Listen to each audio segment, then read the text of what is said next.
परिचय। जैसा कि हम पहले भी चर्चा कर चुके हैं कि जनन सभी जीवों की वह क्षमता है जिसमें एक जीव लगभग अपने समान गुणों वाले एक छोटे से जीव को जन्म देता है। हाँ, तथा जनन की प्रक्रिया के लिए हमें लैंगिक संपर्क बनाना पड़ता है, किंतु अगर हम बिना किसी सुरक्षा लिए ये करते हैं तो संक्रमित साथी से हमें अनेकों रोग हो जाते हैं। जनसंख्या में तीव्र तेज वृद्धि के कारण हम जनसंख्या विस्फोट का निरीक्षण करते हैं। हाँ, ये सब मृत्यु दर में कमी और जीवन काल में वृद्धि का परिणाम है। तो आओ इस पाठ में हम जनन के बारे में विस्तार से चर्चा करें। उद्देश्य। इस पाठ के अंत में आप निम्न करने में सक्षम हो जाएंगे: जनन स्वास्थ्य के महत्व को समझना, यौन संचारित रोगों को पहचानना, जनसंख्या के नियंत्रण की विधियों को समझना, लिंग अनुपात को समझना, जनसंख्या आकार को पहचानना। जनन स्वास्थ्य। जनन स्वास्थ्य सामान्य स्वास्थ्य के वे सभी पहलू हैं जो कि एक मनुष्य के सामान्य, सुरक्षित तथा संतुष्ट जनन जीवन को बढ़ावा देने में सहायक हैं। यौन संचारित रोग। वे रोग जो यौन संबंधों द्वारा एक संक्रमित प्राणी से स्वस्थ प्राणी में संचरित होते हैं, यौन संचारित रोग कहलाते हैं। ये विभिन्न सूक्ष्म जीवों द्वारा, जो कि योनि, मूत्रमार्ग, गुदा और मुख के गर्म और नमी वाले वातावरण में रहते हैं, इनके द्वारा उत्पन्न होते हैं। कुछ यौन संचारित रोग निम्न हैं: सुजाक यानी गोनोरिया, सिफिलिस, ट्राइकोमोन्स्ता, एड्स। सुजाक यानी गोनोरिया नाइजेरिया गोनोरिया जीवाणु द्वारा होता है।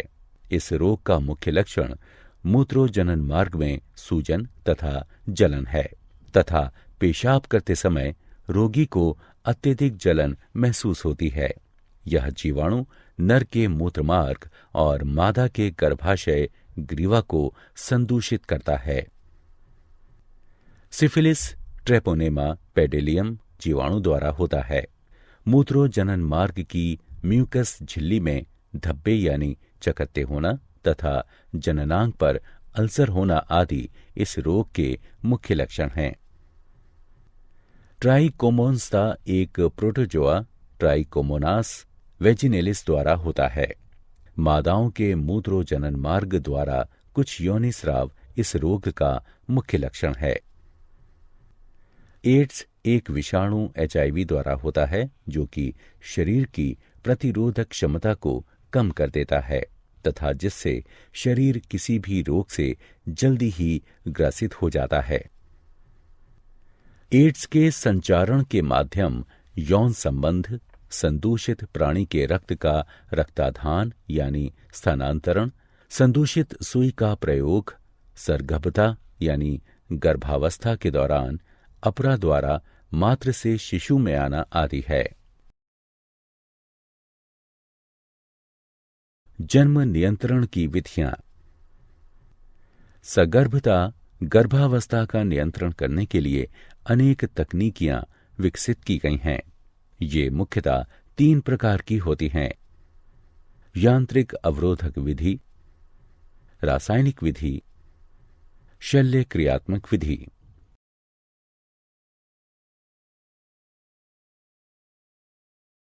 यांत्रिक अवरोधक विधि।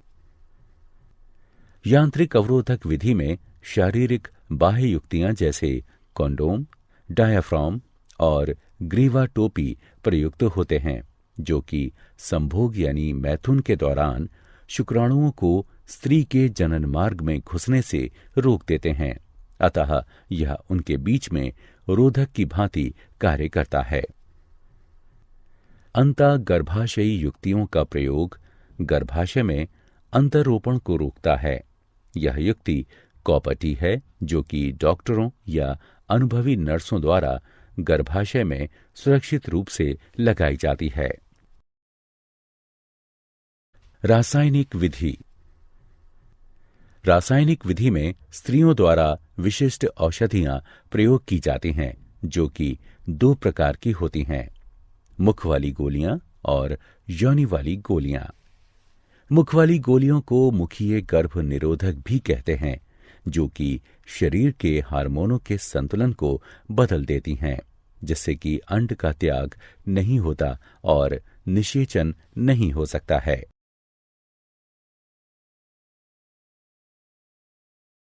शल्य क्रियात्मक विधियां।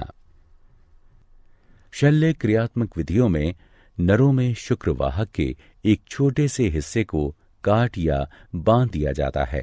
इसे शुक्रवाहक उच्छेदन यानी वासेक्टोमी कहते हैं। अतः शुक्रवाहक रोधित हो जाता है। इस प्रकार शुक्राणुओं का स्थानांतरण रुक जाता है। मादाओं में अंडवाहिनी नलिका शल्य क्रियाओं के द्वारा काट या बांध दी जाती है। इसे नलिका उच्छेदन यानी ट्यूबेक्टोमी कहते हैं।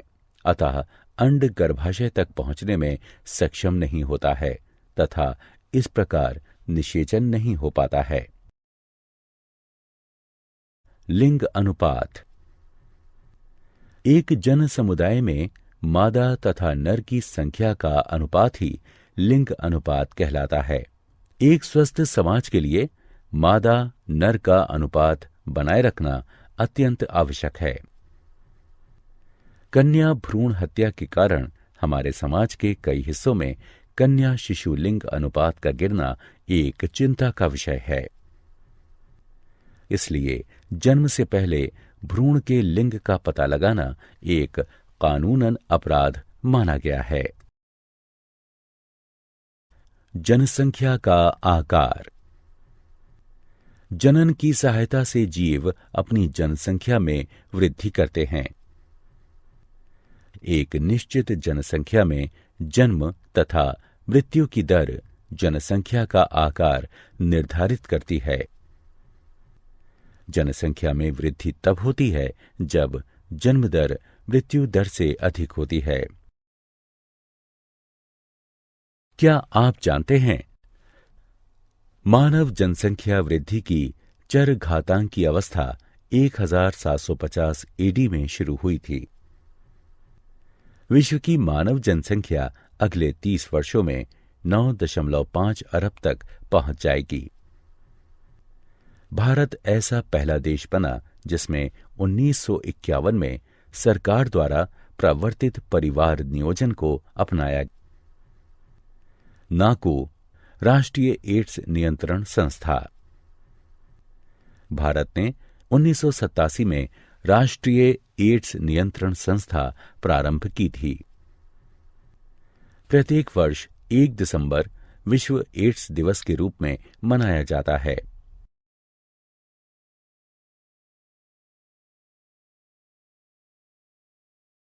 सारांश।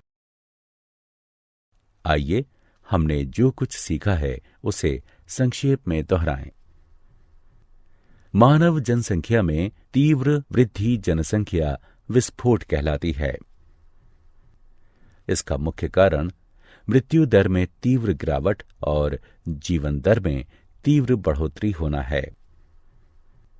जनसंख्या विस्फोट के परिणाम अनुसार कुप्रभाव उत्पन्न होते हैं, इसलिए तत्कालीन जनसंख्या नियंत्रण की आवश्यकता है।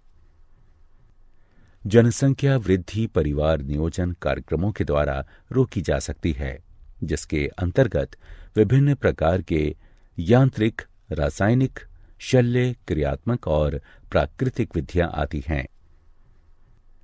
यौन संचारित रोग असुरक्षित यौन क्रियाओं के दौरान संचारित होते हैं। एड्स, क्लैमिडिएटा, सुजाक यानी गोनोरिया, सिफिलिस, हेपेटाइटिस बी, जननिक परिसर्प यानी जेनाइटल हर्पीज और ट्राइकोमोनस्ता आदि कुछ सामान्य यौन संचारित रोग हैं। जीवन साथी के साथ वफादारी निभाकर तथा समलैंगिकता, वैश्यवृत्ति तथा अनेक लोगों के साथ सेक्स करने को रोककर इन्हें प्रबंधित तथा नियंत्रित किया जा सकता है।